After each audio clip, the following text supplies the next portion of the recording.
just wanted to show you guys how deep I go here. You can see right here, it's literally like an inch and a half deep.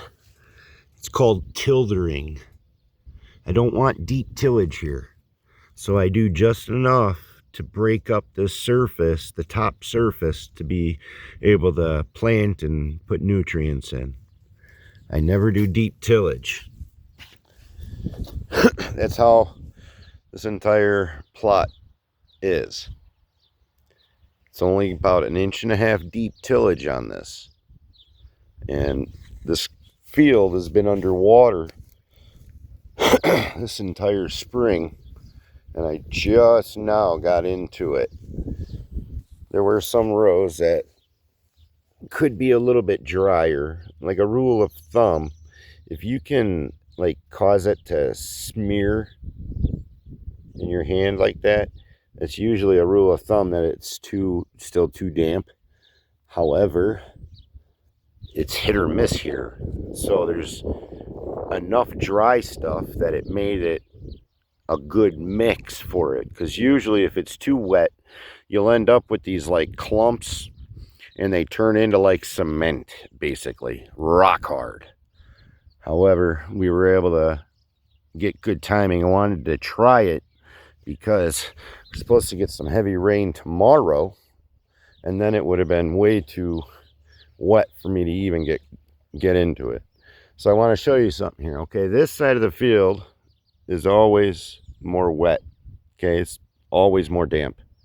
And if you look, you can see a difference in the dirt consistency, where it was kind of damp to where it was kind of dry.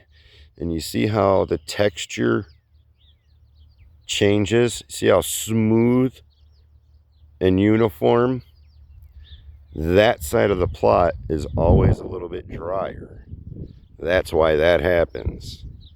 Like I said, though, there was enough to where this isn't going to cause me any issues this year, thank God. But I had to get it done because we're expecting some heavy rains. But that's just a little food for thought.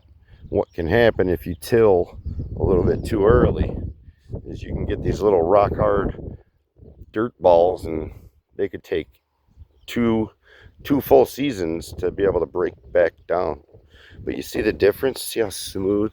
Look at, that's what it should look like, the whole thing. But we had to get in it, though. I got some planting to do. So that's what I'm doing today. And I got the corn plot tilled up for the first one, so all of that stuff is going to break down, and hopefully next month I should be able to get in and plant my corn. So that's what I'm hoping for. Till then, happy farming, y'all. Later.